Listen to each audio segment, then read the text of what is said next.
We are nearing the end of this magisterial work, Pirkei Avos, the ethics of our fathers. We're up to chapter 6, Mishnah number 8. Rabbi Shimon ben Yehuda, Mishum Rabbi Shimon ben Yochai Omer. Rabbi Shimon, son of Yehuda, he says in the name of Rabbi Shimon ben Yochai. Of course, the great Rabbi Shimon ben Yochai, one of the great sages of the Mishnaic era. And this is a statement attributed to him. Hanoi v'hakoach v'haosher v'hakavod v'hachachma v'zikna v'aseva v'abanim. They list 7 things.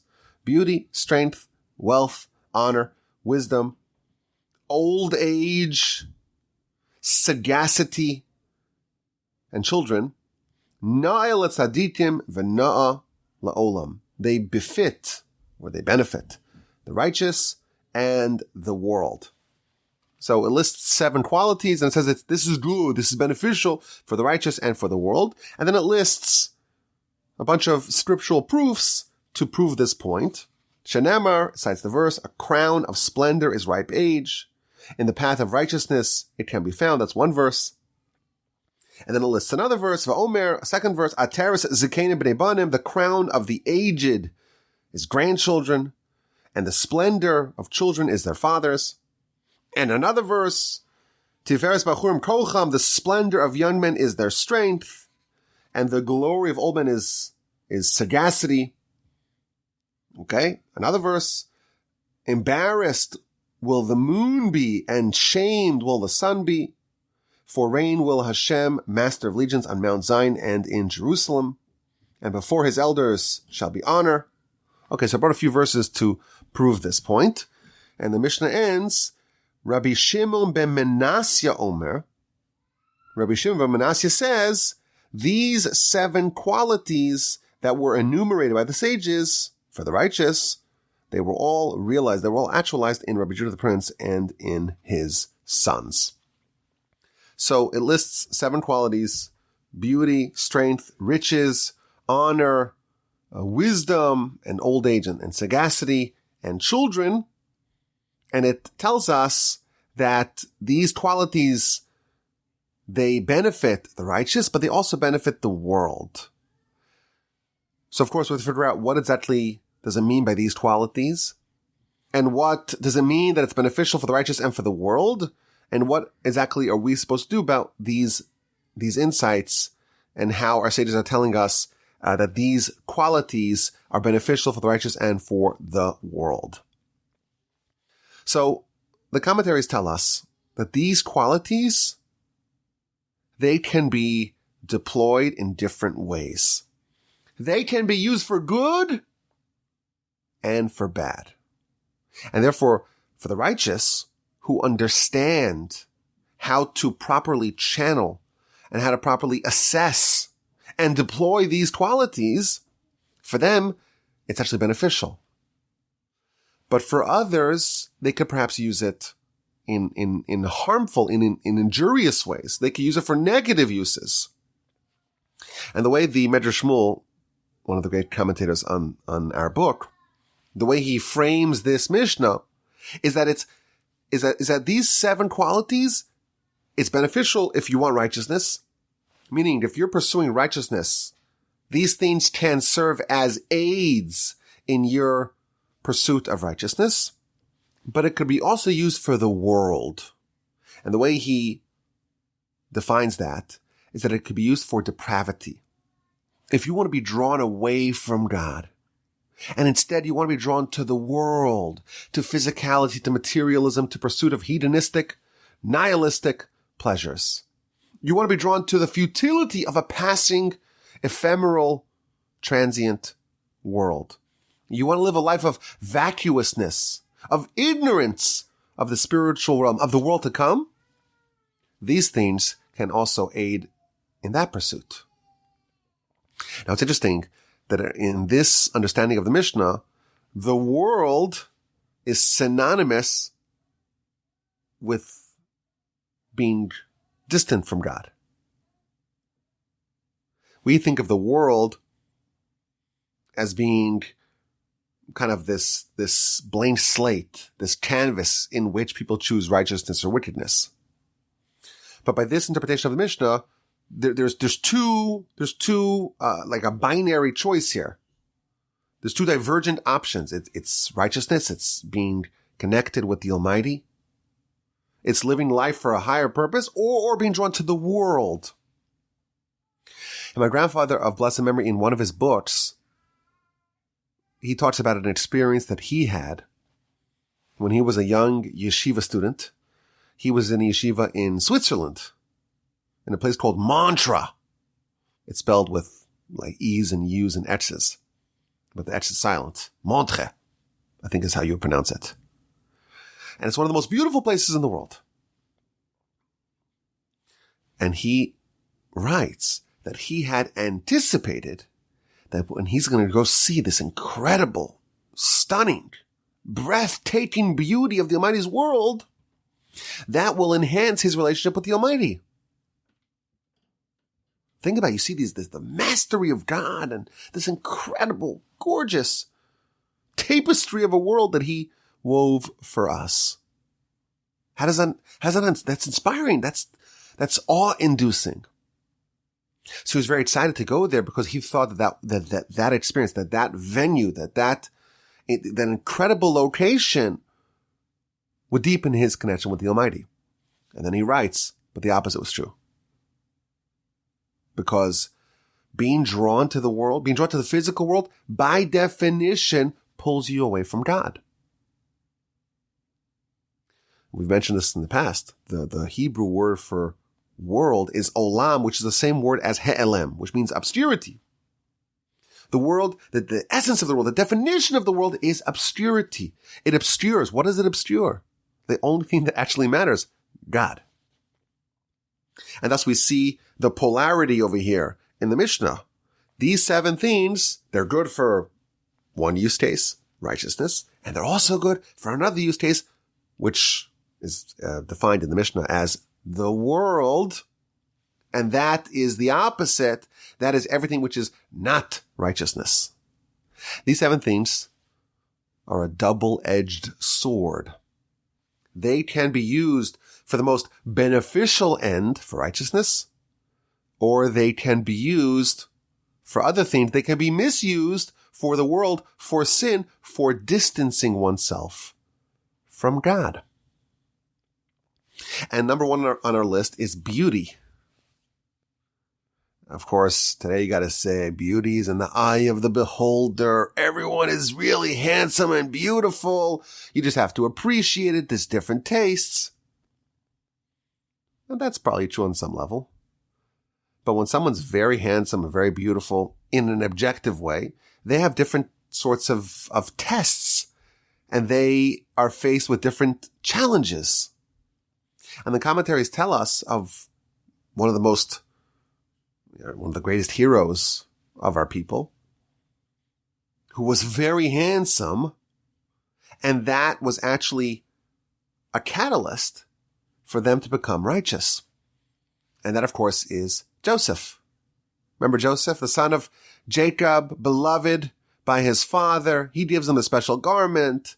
The brothers are envious. They want to kill him. They ultimately sell him as a slave. He ends up in Egypt. And the master's wife, the mistress, Miss Potiphar, she wants to seduce him. She's very desirous of him. Joseph he's gorgeous. And the Torah says that explicitly. He's a stud. And he has to wrestle with this unique challenge as a result of his beauty. And he's being repeatedly propositioned, and he's always pushing her away. And then one time she disrobes him.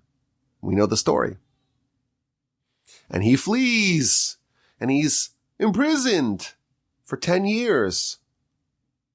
But he becomes elevated in the spiritual domain to be a tzaddik, to be righteous.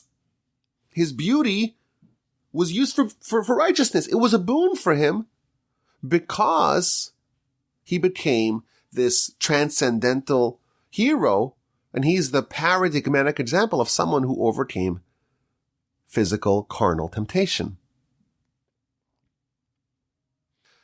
I had a chat with my brother-in-law a couple of days ago, and he mentioned in his conversation that if you look at scripture, when at the end of Genesis, so Joseph's in Egypt and Jacob's despondent and there's a famine and the brothers come and they meet Joseph, they don't recognize him, and he's toying with them, playing games with him. We know the story. Eventually Joseph reveals himself to his brothers. I'm Joseph, you sold me to Egypt. No hard feelings. Go back to Canaan, bring Jacob. And you read the verse. Jacob, when he discovers that Joseph is still alive, he says, I want to go see him before I die. Chapter 45, verse 28. Od Yosef ben Ichai, my son Joseph is still alive. Let me go. Let me see him. B'terem amus, before I die. And the question is, Jacob clearly believes in the afterlife. He knows that when someone dies, that's not the end. You still live forever. Jacob knew that for sure. So what's this urgency? I gotta quickly see Joseph before I die. It's on my bucket list. People of Jacob's caliber don't have bucket lists. When you realize that this world is just temporary, you're just trying to get to your destination. It's a corridor before Olam Haba. You don't have a bucket list. So why is Jacob saying, I gotta see Joseph? You'll see Joseph in the afterlife. What are you worried about? That was the question that was posed. And my brother-in-law cited from one of the sages. Jacob is a prophet. He knows what Joseph had to endure in Egypt. And in fact, if you look at the blessings that Jacob gave Joseph before he passed, he's invoking those stories in the episode between Joseph and his master's wife. When Joseph overcame that temptation, Jacob understood, or Jacob feared, that if I don't see Joseph now, I'll never see him again. Because Joseph standing in heaven is going to tower over me. I won't have access to Joseph's realm in heaven. Why? Because of what he became, the spiritual accomplishments that he garnered as a result of him overcoming this temptation. I have to see him now before I die, because once I'm dead, even though the afterlife is forever, he'll be in a different planet spiritually because of what he accomplished. So beauty, it's a double-edged sword. It can lead you to very depraved places. But look what it did for Joseph. Joseph, he was righteous, and he ended up becoming ever more righteous as a result of having this unique challenge, this unique temptation. Is being ugly better? I don't know. That's not what the Mishnah is addressing. But certainly, for Joseph, had he been repulsive and off-putting, he would never have achieved that level of righteousness. But only because Joseph was so beautiful were those temptations, those challenges so intense, and thus the overcoming of it, that yielded tremendous righteousness. For Joseph, for the righteous, it was a benefit. But of course, the opposite is true as well. Double-edged sword. It can be used for deepening a person's connection to this world, to its potential for sinfulness. There's another element of beauty that can serve as a double-edged sword. You think about, now it's election season. And we know, if you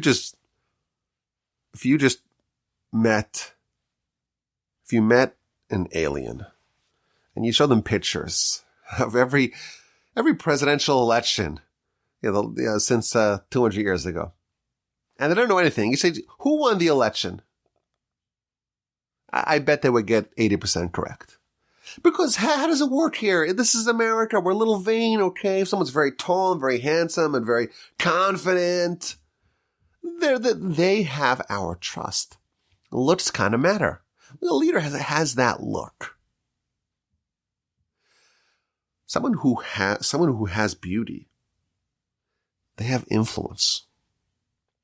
They have power. People look to them for guidance. And is that a good thing or a bad thing? It can be used in multiple ways. When someone has a leadership persona and they encourage people to be more righteous, to deepen their connection with their Creator, to focus on their spiritual halves, someone like that is deploying it for righteousness. On the flip side, we have Avshalom, Absalom. Absalom was absolutely gorgeous. In fact, the verse tells us there was no one amongst the whole land there was no man as beautiful, as gorgeous as Avshalom, the son of David. How was he able to mount a rebellion against his own father, against David? Think about it. It's like multiple layers of depravity, right? Not only is he mounting a rebellion against his father is King David, the greatest king we've ever had. And he gets a following. Why? Because he looked like a leader in a way no one else ever did. And he had an irresistible charm to him. And look what happened to him. He rebelled against his father, and he ended up dead in quite an ironic way. His outrageous hair got caught in the branches, and he was speared to death by David's soldiers. Beauty, when used properly, when marshaled properly, can lead to righteousness. The opposite is also true. And then we have strength. Is physical strength, physical prowess a good thing or a bad thing? Well, it could be both. It's a double-edged sword. Physical strength is needed for righteousness. If someone is weak and feeble and fragile and always tired and always sick and always under the weather and always sniffles, someone like that is having a very hard time keeping up with the rigors of intense spiritual life, with the pursuit of righteousness. The Talmud tells us studying Torah makes you weak. It saps your energy. You need a lot of energy to do it. I remember when I was in yeshiva, we would study 3-4 hours. I would have breakfast, and then I was like famished. You're famished. It's only been a couple of hours, because if your mind's engaged in the Almighty's Torah, that is a draw on your energies in a way that other things are just not comparable. You need a lot of physical strength. So if someone has physical strength, they're endowed with physical strength, they could use that for wonderful things. And of course, the example we mentioned in the past, Rabbi Yochanan was the greatest sage in the land of Israel, and he has this chance encounter with one of the most physically imposing bandits of all time. He's leaping over the Jordan River. He would be today a triathlete, an Ironman, an Olympian, a Mr. Universe. This is a bandit, Reish Lakish. And Rabbi Yochanan is bathing in the Jordan. He sees this incredible specimen. And he says to him 2 words, Chelach la'oraisa, your strength should be used for Torah. And of course, the bandit responds, you're so beautiful. Yaf yach l'noshim, your beauty should be for women, because he was so gorgeous. And we know the story, they strike a deal. Rabbi Yochanan says, I'll persuade my sister, who's even more beautiful than me, to marry you if you commit yourself to study Torah. And indeed, he became the second greatest sage in the land. Physical strength, it matters. And it can be used for righteousness. You think about how demanding the Torah schedule is. You got to pray with intensity, with devotion. You got to study. You got to do mitzvos. You got to help others, do kindness and charity, and visit the sick. Think about how demanding someone who takes this very seriously How taxing is it? Physical strength can be used for that. It's very useful for the righteous. But of course, it, on the flip side, can be used for sin, for bonding to the world, for engaging in its depravity, degeneracy, degradation, and debauchery. You can use your physical strength and your prowess to violence, to trying to suppress others, to compel others, to overpower others, to domineer. Is physical strength a good thing or a bad thing? It depends. It's on our list. It's good for righteousness and it's good for the world if that's what you want. And then comes wealth. Is that a good thing or not? Well, it could be both. Wealth can be, of course, a catalyst for great righteousness. If someone has physical resources and wherewithal, they can use it to do kindness and charity and helping others and saving others who have needs. And the commentators cite the example of Munbas, King Munbas, a great hero. There was a drought, there was a famine. And the king opened up his storage houses and distributed money and resources and food to the needy. And he was part of a great dynasty, the Talmud tells us. And his fellow regents, his fellow aristocrats were very put off by his liberal distribution of resources. And they said to him, listen, this wealth, it was amassed by our antecedents, by our ancestors, by our predecessors, and you're just giving it away. And he responded, listen to his response. My parents, my antecedents, they made huge stockpiles of wealth down below. I also made huge stockpiles of wealth, but not down below. I made it up above. My antecedents, they stockpile their wealth in a place where it's still accessible. If someone comes, they break in, they do a heist, it can be stolen. Where I placed my resources, I placed it in a location it's untouchable. It's underneath the throne of God, so to speak, in heaven. It's safe forever. You think about how many people this king saved, how many people would have died of hunger. And he saved thousands, tens of thousands, hundreds of thousands of people. And all their descendants, every mitzvah that any one of their descendants does gets attributed back to the largesse of King Munbas during this drought. This is just one example of how money, how physical resources can be used for righteousness. The Talmud tells us that the mitzvah of charity, tzedakah, it is equal to the whole Torah put together. It's just one mitzvah that could be a wellspring of righteousness. Think about if someone wants righteousness, how beneficial it is to have the resources. If someone wants to study Torah, but they gotta go push the paper, count the beans every day. They gotta chop the wood every day.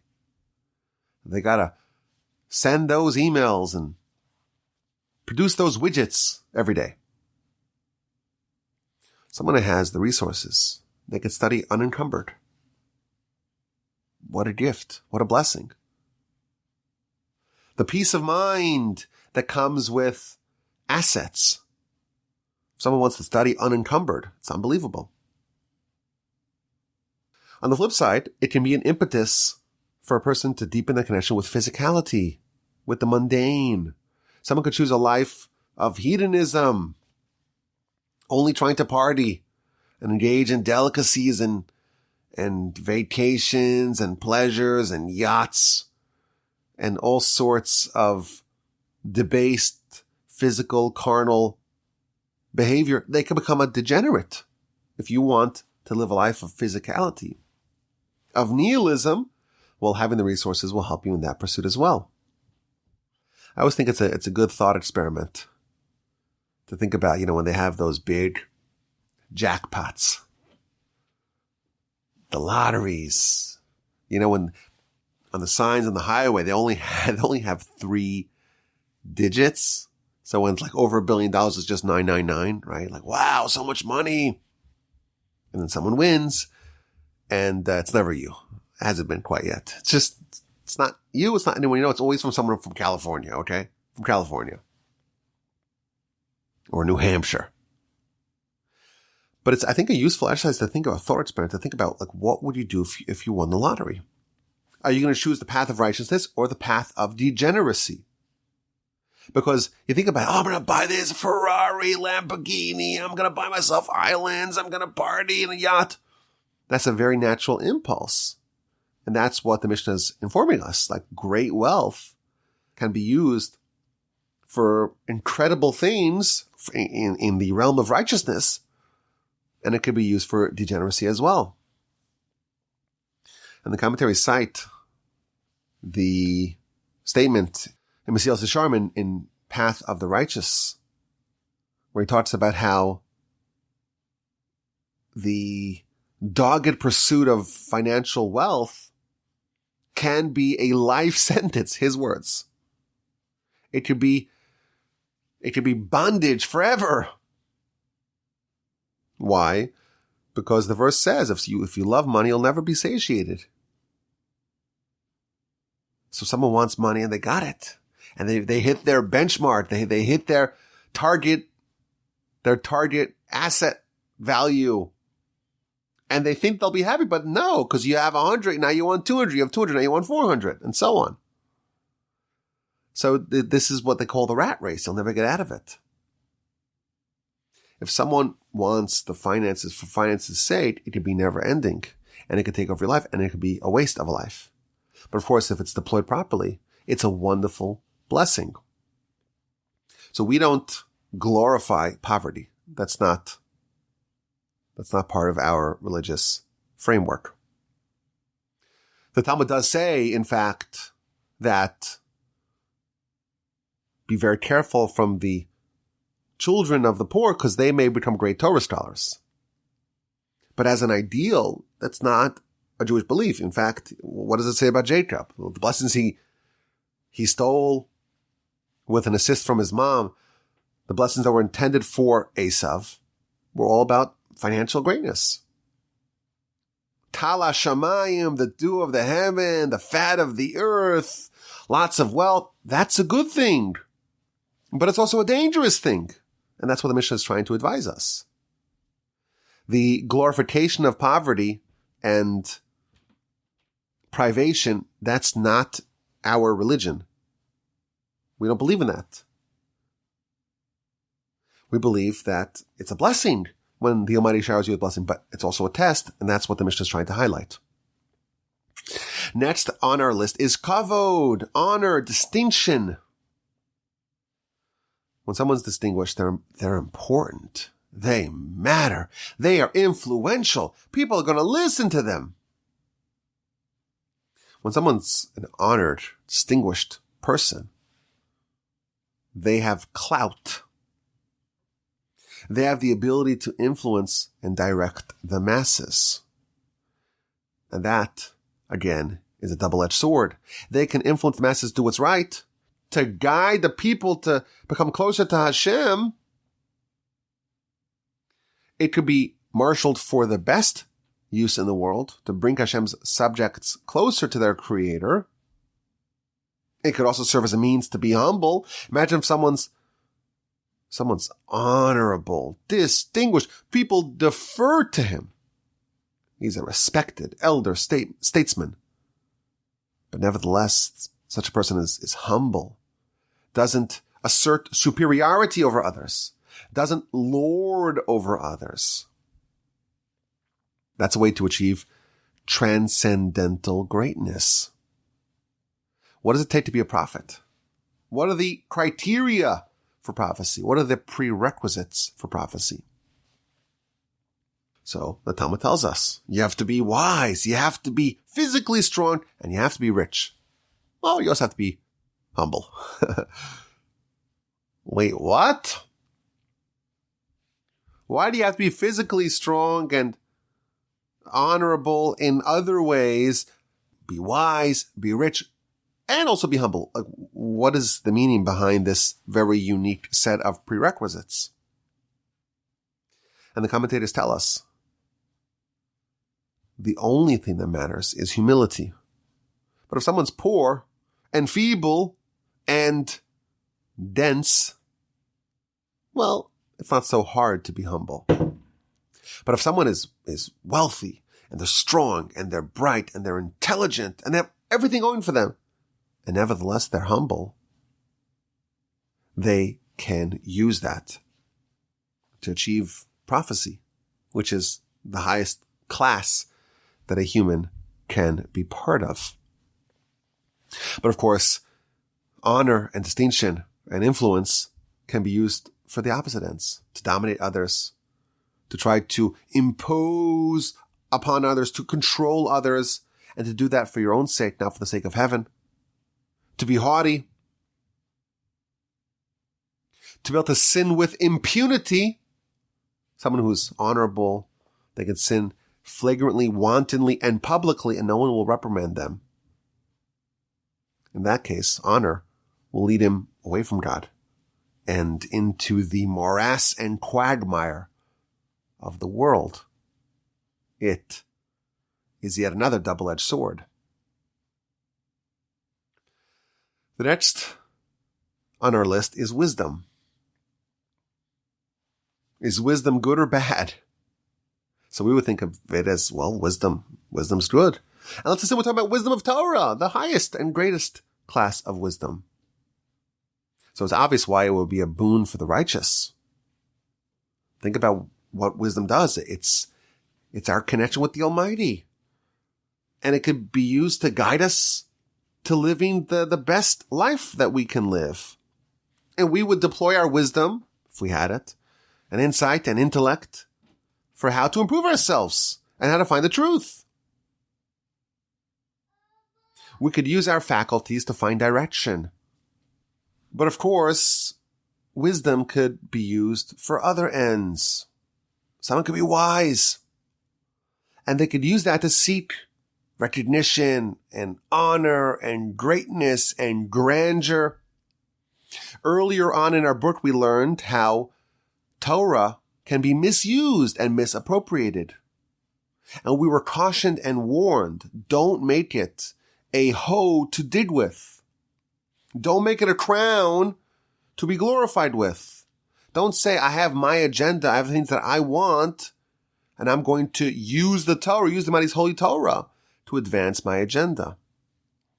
The Talmud tells us that Torah, it's like a medicine. It's a potion. It's an elixir. But it could be an elixir of life. It could infuse you with life in a way nothing else can. But it could also be a potion of death. If you're using the Torah for your own benefit, if you're using it to advance your own agenda, if you're using it to make it a crown to glorify yourself or a shovel to dig with, that is a misuse of Torah. And that will actually not draw you closer to the Almighty, the Mishnah tells us. It will actually draw you away from Him. And as a potion of death, you will be drawn towards the world. And then there's age and experience and sagacity. Someone's old. They've been around the block. This is not their first rodeo.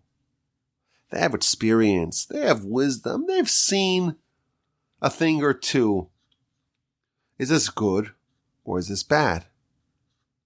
Well, of course, it could be good. It could be beneficial.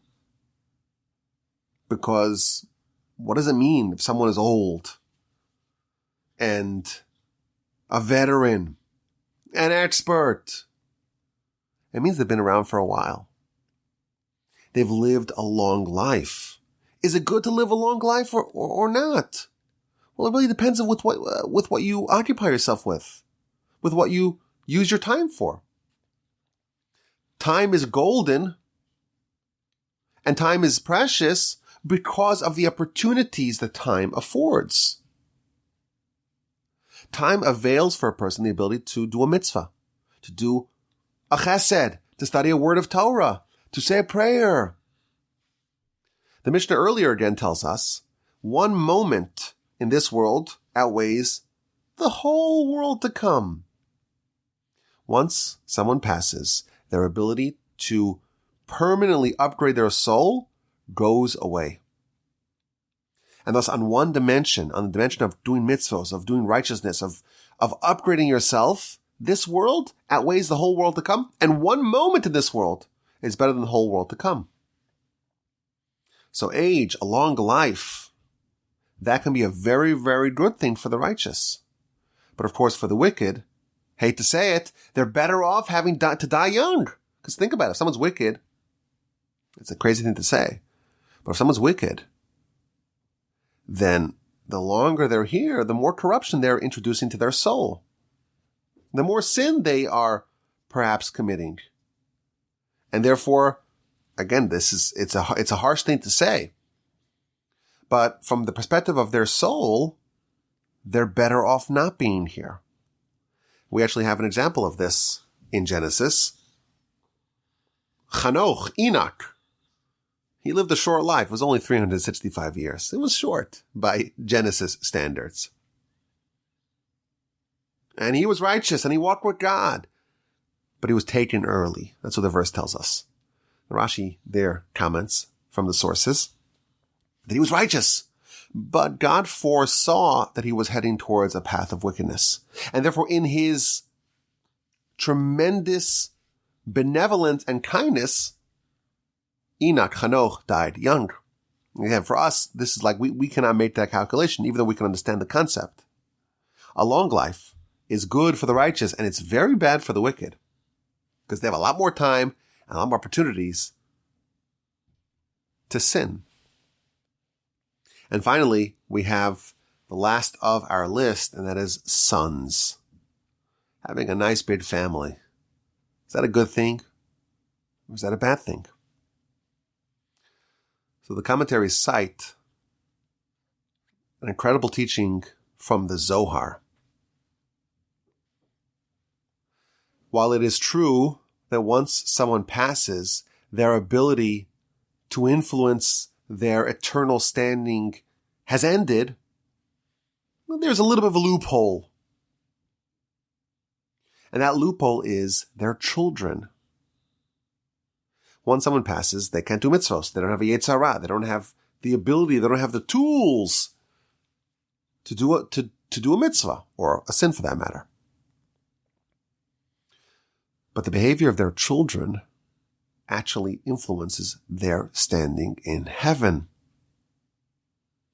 And if their children are righteous, well, then they benefit from that in heaven. And if the children are wicked, well, then they suffer for that in heaven. It's quite literally a life extension. Their life gets extended with their children. And thus, if you're righteous and if your children are righteous, you're actually very good having a nice big family. Conversely, if you are wicked and your children would be wicked, maybe it's better to remain childless because you don't want to perpetuate a path of wickedness. And I found it interesting, the commentators, when they talk about this clause of the Mishnah, they talk about something which I think is maybe a less common sentiment today. Today, a lot of people are worried about the fertility crisis, that the fertility rate around the world is shrinking. And it's causing a problem with a lot of old people and not enough young people. And the population is, in certain places, is shrinking because the fertility rate is below replacement level.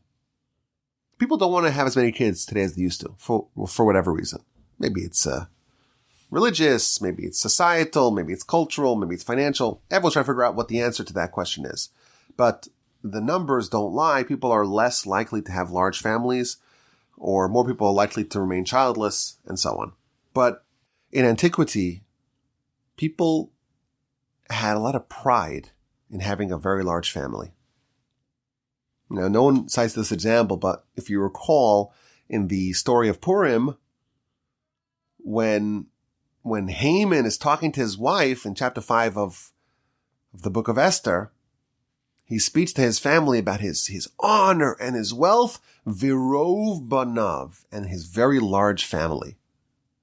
People used to have pride, like I'm building an empire. I got my nice coat of arms, and we're going to have this compound for our family. People had familial pride. And that's good unless it makes you arrogant. It makes you feel superior to others. That's when it gets dangerous. And that's this double-edged sword that's referred to in our Mishnah. So, of course, the Mishnah lists these 7 things that can be used for positive aims, but can be misused to draw a person towards the world and away from God. And for us, of course, it is a warning. When you are aware of this, and you understand the consequences, you will be very careful about them. You'll realize that these things are volatile. You have to weigh them on a scale to understand, how am I employing, how am I directing, how am I channeling this quality? And when someone says, I'm going to marshal these qualities towards righteousness, I'm going to choose to be a tzaddik with them, then they are taking the lesson of this Mishnah to heart. There's an adjacent idea to this that I want to share with you. Right now, we are in the middle of the month of Av. We just had Tisha B'Av a couple of days ago. Even though the podcast will only be released in a few weeks, it'll already be the month of Elul. But I heard something very fascinating about this month and what the objective that we are supposed to do when we are marking the destruction of the temple and we're mourning for it. Like what's the proper sentiment we're supposed to have, and what are we supposed to do with this experience? A lot of people I don't want to mourn. I haven't been to the temple. It was destroyed 1950 plus years ago. I don't understand what all the hullabaloo is all about. So I heard someone who cited an ancient work that observed that there's only one month in the Torah that we have a name for it. Typically in the Torah, the months are numbered, the first month, the second month, and so on, but we don't have a name for the month. The names for the month came much later. So we do have names for the month, but it's not featured in the Torah. We have Nisan, Iyar, Sivan, Tammuz, Av, Elul, Tishrei, Cheshvan, Kislev, Teves, Shvat, Adar. Those are the names that we have. They're Persian names, Babylonian names, but they're not Hebrew names, but they were adopted by us. There's only one month in the Torah that is named, it's also numbered, but it's named with a name. And that is the month of Nisan, which is called in the Torah Chodesh HaAviv. Aviv is the Hebrew word for springtime. But this work observed that the month of Nisan, which is the month in which we, of course, experienced the Exodus, in the Torah it's called Aviv. And the month of Tisha B'Av is the month of Av. Those two words, they share a Hebraic root, the word Av, which means father. And what this work suggested is that our nation's objective and our nation's destiny is to develop a fatherly or a relationship with our Father in heaven. And God wants to have a fatherly, filial connection with us. And there's really two ways to do it. There's the month of Aviv, which is the month of Nisan, which is the month of the Exodus. What happened in the Exodus? The Almighty absolutely humbled and destroyed our enemies and extracted us from the depths of despair and brought us to the highest of heights. We were given prominence and prestige and honor and glory and redemption and salvation and greatness. And that's one way to advance the objective of Him being a father to us. Chodesh HaAviv, Av, from the root of Av, which is Hebrew for father. And what happened? We got to the land and we had everything, but we became more sinful and we became distant from this goal, and we began to emulate the idolatrous neighbors, and we began to do all sorts of sin. But God didn't give up on us. He still wants to be our Father, but this time he used a very different tactic. Our cities were destroyed. Many thousands of our people were slaughtered. Our temple was burned. Our great sages were killed. Our masses were taken into exile. That's a very different tactic, but the goal is the same. The goal is to get us to create and to form and to deepen and to nurture and to sustain a relationship that he wants with us. And we get too far away, he will deploy one of these two tactics. When we're in a very low place, well, he'll save us, as he did in Chodesh HaAviv, in the festival of Pesach in the Exodus. But there's also another way to achieve the same goal, through the month of Av. And that's why the night of Tisha B'Av is always the same night of the week as the night of the Seder. And on both nights, the night before, we're supposed to eat an egg, and both are associated with the Messiah. And if you look at the kinos, the elegies that we say on Tisha B'Av, one of the most stirring and poignant ones is B'tzeisi mi Mitzrayim and B'tzeisi mi Yerushalayim. It compares the glory and the grandeur and the majesty that we had when we left Egypt with the depression and anguish and melancholy when we left, when we were booted, when we were exiled from Jerusalem. We were exiled in chains. And this is, of course, devastation for us. And they're contrasted in this elegy. So this is like a similar idea to what the Mishnah is telling us. It's almost the inverse of this idea.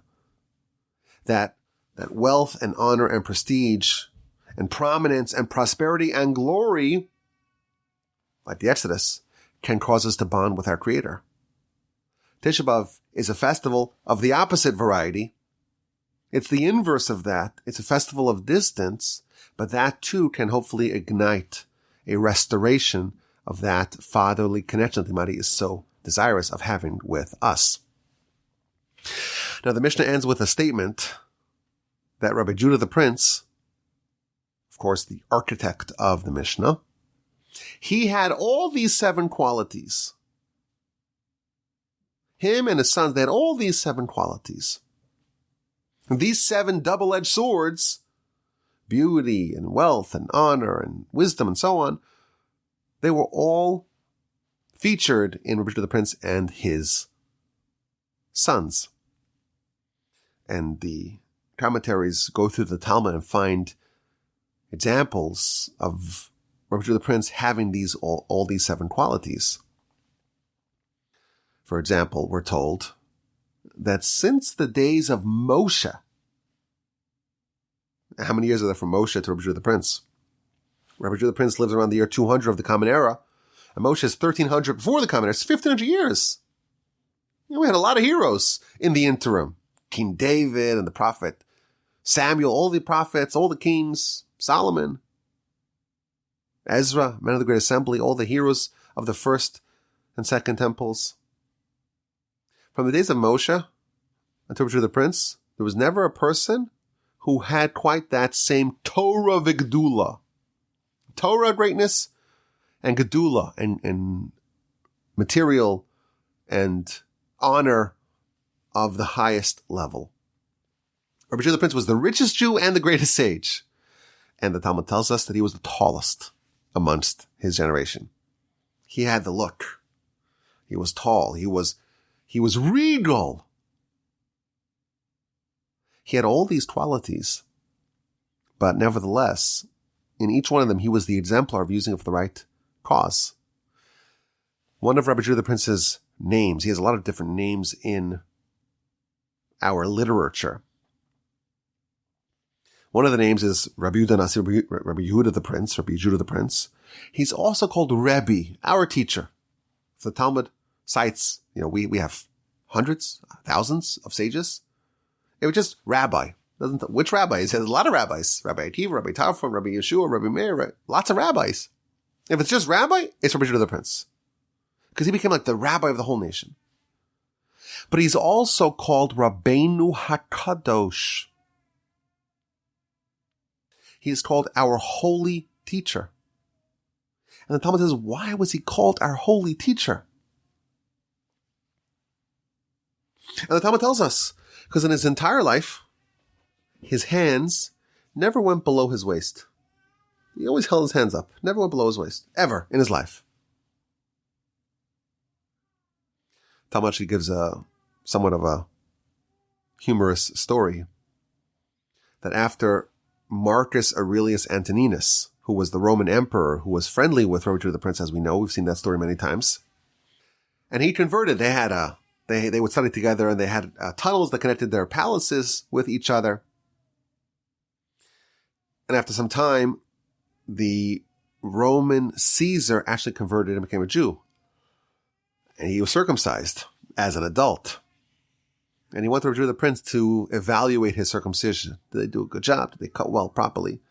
And Rabbi Judah the Prince says, I never looked at my own circumcision. I'm going to look at yours.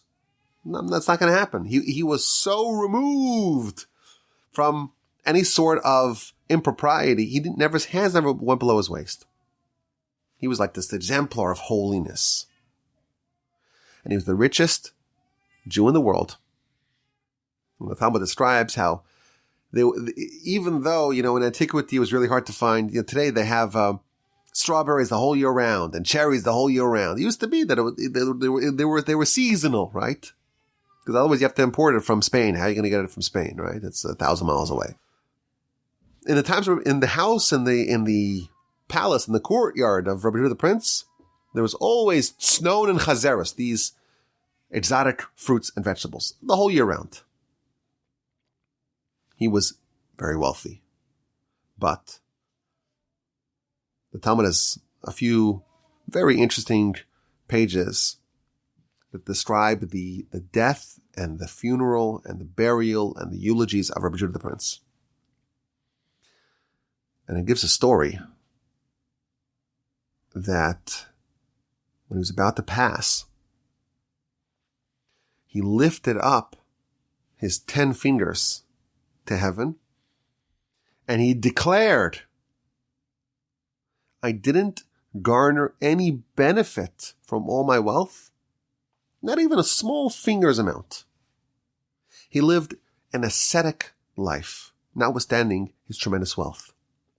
None of his wealth filtered in and influenced him. He didn't misuse any of his gifts. Now, as a parenthetical point, there's a question that was once posed that I would like to now answer. Sometimes it takes me a couple of years to get around to your questions, and I apologize. Usually the emails, I respond more promptly. But Rabbi Judah the Prince, he's a name that we've seen a lot, and we're learning the Mishnah. That's his work, right? He's the architect of all 63 books of Mishnah, the present book of Mishnah, Pirkei Avos, Ethics of the Fathers included. And he appears as the paragon of being like Jacob. So perhaps you recall when Rebecca is pregnant with twins, we later discover she's having a very difficult pregnancy, and she goes to the prophet. And the prophet tells her, there are 2 nations within you, and they're going to wage war with each other, they're going to spar with each other, and when one is up, the other one's down, and so on, but ultimately the younger one will prevail over the older one. And Rashi notes, when the verse says, Shnei goyim bivitnech, there are 2 goyim, 2 nations within you, the verse doesn't spell it like that. It spells it Shnei geyim bivitnech. There's 2 proud ones in your belly. And Rashi says, well, why is it spell it in that way? What's it hinting to? Why isn't it just spell Shnei goyim, 2 nations? So Rashi tells us, based upon the Talmud, that the prophet was invoking the 2 exemplars of Jacob and Esav and that's Rabbi Judah the Prince, and Antoninus, the aforementioned Roman, i.e. from Esav, Roman Caesar, who was like the best and most proud version of Esav. Someone who was like at the top of the world of the Esav hierarchy, but submitted himself to Rabbi Judah the Prince and became a convert. He is the exemplar of Esav. He's the best version of Esav. And we know, we've said the story in the past, that when Rabbi Judah the Prince was born, his father, he comes from the line of Hillel. Hillel, his son was Rabbi Shimon, his son was Rabbi Gamliel, his son was Rabbi Shimon, his son was Rabbi Gamliel, and so on. And his son was Rabbi Shimon, and his son is Rabbi Judah the Prince. This is the line of the prince of the nation. When he was born, that was at the tail end of the Hadrianic persecutions. Hadrian, the Emperor Hadrian. He makes a decree that any Jewish boy who is circumcised, the boy and the boy's mother, will be chucked off a cliff. And a young baby is born, Judah. And of course the baby is circumcised. And the report is sent to Rome. There's a Jewish baby, not just any baby. This is the baby from the family of the princes. He was circumcised. It's an executable offense. Bring him to Rome. So the mom is forced to take the little baby to Rome. And along the way, she stops at an inn and she meets a Roman woman with also a small infant. And they start chatting. And the Roman woman discovers that this Jewish woman is taking the baby to Rome because they're inspecting the baby to find out if the baby is circumcised. And if the baby is circumcised, they're going to kill both mom and baby. So this Roman woman, she has mercy upon the Jewish baby, and they do a swapperoo, a switcheroo.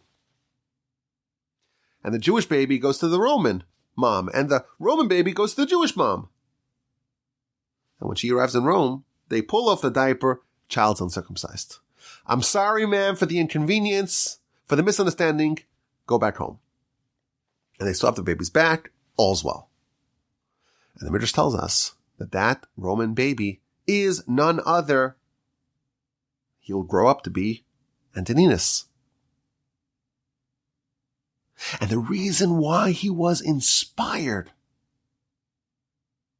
to pursue truth and to forfeit really the absolute pinnacle of Esav, and to become someone who submits himself to Rabbi Judah the Prince, like, where did this spark of holiness come from? It came from the couple of weeks that he was suckling from the mother of Rabbi Judah the Prince, from the holy mother of Rabbi Judah the Prince. That interaction that infused holiness within him, and therefore forever he had this stirring of holiness, and that manifested itself when he was an adult. He became the Roman emperor, a great, renowned leader, the most powerful person in the world. What does he do? He goes into a tunnel to go study Rabbi Judah the Prince, eventually converts, becomes a Jew himself. Where did he have that inspiration, that strength of character, that fortitude, that tenacious commitment to truth? It was because of the few weeks that he had suckled with Rabbi Judah the Prince's mom. And the question that I have not yet answered is, wait a minute. If we are told that you eat kosher food, you eat inspired food, you'll have that influence you positively. And on the flip side, if you eat non-kosher food that's from a very problematic source, that will influence you negatively. And in fact, in its time, we brought the story of Acher, of Elisha ben Avuya. His mom, you recall, when she was pregnant, she smelled pork from the idolatrous temple, and she went and she partook in it, and that was coursing within her, quivering like a venom, and that influenced the child negatively. How come Rabbi Judah the Prince was not negatively influenced by his few weeks suckling from the idolatrous Roman noblewoman when his mom was taking Antoninus? Rabbi Judah the Prince is the holy one, our holy teacher. Just when it says rabbi, it doesn't attribute which rabbi. That's the rabbi it's referring to. Where is the negative influence of him spending a few weeks with her and suckling from her? That's a fascinating question that one of y'all asked. You don't even remember, maybe a couple of years ago. It took me a while to get to it, but here's the answer. Rabbi Judah the Prince, at the end of his life, he lifts 10 fingers and he says, I never partook in any one of these delicacies. Now, does that mean that he never ate food? Of course he ate food. But he never absorbed it. It was always something that you eat, you partake because you need fuel to continue doing what Hashem wants of you. I think that's the answer. In his whole life, he says, he never did that. He was holy from beginning to end. So yes, he suckled from this woman, but he never absorbed it. He never partook in it. It was always something that he took because he needed to live. And that's why it never filtered down to his bones. And it never influenced him. He always had this hands-off approach with anything physical, anything material. And in his whole life, never even a small finger's worth of physicality, he never partook in it. And that's why, even though he had it, it did not influence him negatively. So again, it's a semi-related point that what you do with something matters as much as what that thing is. These 7 qualities of the Prince, he had all of them. And they could have all been cause for corruption and degradation. But he had all of them, and it was all used for righteousness. I think the lesson for us is qualities can be tools for greatness and for destruction. And we have to be very cognizant of all the things that we have, of all the tools that we have, of all the attributes that we are given. What are we using them for? There's lots of double-edged swords that we are juggling. And yes, the sword can be used for a good purpose, and it can be used for a destructive purpose. Our life, it's made possible with fire. Think about fire. How useful is fire? You look around you, think about modern life or human life. Like there's basically nothing that you could do if you didn't have fire. You basically can't have any food. You can eat raw vegetables, okay. But there's basically nothing that you could do without fire. But of course, fire could be destructive. All these qualities could be used for good things, for bad things. Splitting the atom. There was this dream of effectively infinite power that's too cheap to meter. But it also has the potential to very close to something so destructive it could destroy the whole world. There are qualities. There's many qualities. And 7 of them listed in our mission, but really it's all of them, all the qualities. This Mishnah, it seems like the Mishnah is highlighting these 7 qualities as per the verse and as to impress upon us how great Rabbi Judah the Prince was. They have all of these qualities in spades, and nevertheless, it was used entirely for righteousness. But really, the concept is that qualities, it's all what we make of them. And now that we're aware of this, and we pay attention and we think about what qualities do we have and how are we marshaling them?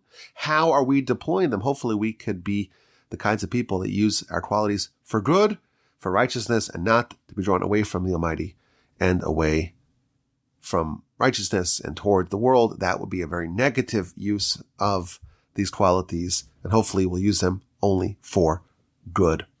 I appreciate your attention. As we approach the end of Pirkei Avos, we've just got a couple of mishnahs left to go. I'm very excited. Looking forward to your questions and comments and your feedback. And of course, my email address is rabbiwolbe@gmail.com.